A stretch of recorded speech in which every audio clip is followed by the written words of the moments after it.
नमस्कार दोस्तों, चलिए आज देखा जाएगा हम लोग ना पढ़ेंगे परागण। ठीक है ना, परागण प्रैक्टिकली हम लोग पढ़ा जाएगा। देखो ये पुष्प है, ये कौन सा पुष्प है? देखो इसमें परागकण है नहीं, ठीक है ना। देखो इसमें परागकण है ही नहीं, लेकिन ये सोचो कैसे परागण हुआ होगा इसमें।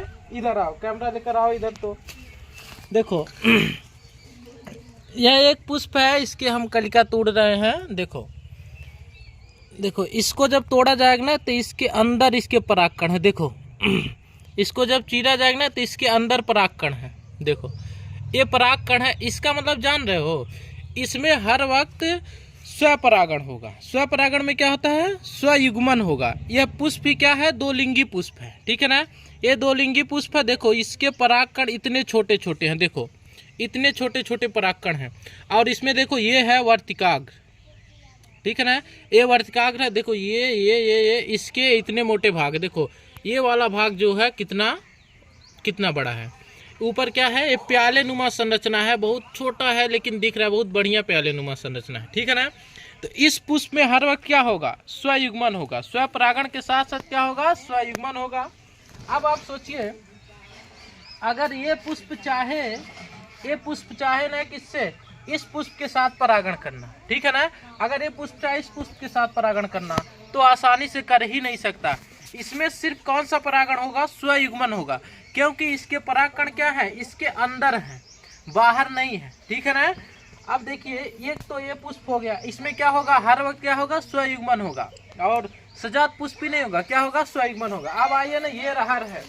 पहले रहर का बहुत काम होता था दोस्त, ठीक है ना। अब आइए इधर लाओ, कैमरा इधर लेकर आओ, ठीक है ना। ये देखो जो रहर ना एकदम खिल जाएगी, मतलब इसके पुष्प कंप्लीट रूप से जब बाहर आ जाएंगे तो देखो इसमें देखो इसके ये परागकण है, ठीक है ना। देखो इसके परागकण है, बहुत कम संख्या में है ना, बहुत कम संख्या में है इसके परागकण। इसमें देखो इसका जो ऊपर दिख रहा है ना पीला पीला, ये एंथर है, ठीक है ना। ये एंथर है और इसी में क्या पाए जाएंगे? लघु बीजाणु। जब ये अलग होगा तो क्या बनेगा? तो क्या बनेगा? परागकण बनेगा। अब ये देखो इसकी क्या है? ये वर्तिका है, ठीक है ना। ये वर्तिका है। अब इसी से क्या होगा? परागण होगा। अब बताओ ये जो रहर है ना, इसमें स्वपरागण होगा कि परपरागण होगा? अब देखो इसमें ना सब परागण होगा, परपरागण भी होगा, स्वपरागण भी होगा, स्वयुग्मन भी होगा, ठीक है ना।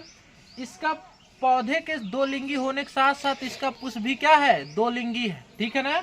तो देखो अगर एक पुष्प के परागकण दूसरे पुष्प पे जाकर अगर परागित हो रहे हैं तो उसको हम क्या बोलेंगे? परपरागण बोलेंगे। और दूसरे अगर इसी पुष्प के, देखो ये एक पुष्प है, एक पुष्प है, इसके पुष्प इस पे आ रहे हैं तो इसको हम क्या बोलेंगे? सजात पुष्पी परागण बोलेंगे, ठीक।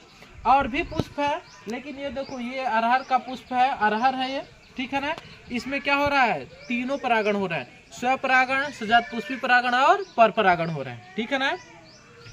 अब हम लोग इसके बाद पढ़ेंगे क्या? धनिया के बीज में पढ़ेंगे हम लोग, सॉरी धनिया का पुष्प पढ़ेंगे। देखा जाएगा कि धनिया का पुष्प जो होता है उसमें कौन सा परागण होगा, कौन सा परागण होने का चांस है, ठीक है ना। तो ये पुष्प का तो नाम नहीं पता दोस्त, लेकिन ये पुष्प आप जरूर देखे होंगे, ठीक है ना। तो अब हम लोग इसके बाद किस में पढ़ेंगे? धनिया वाले में देखा जाए, ठीक है ना। तो इसके बाद वाला हम लोग चला जा रहा है कहाँ पे? धनिया के पास।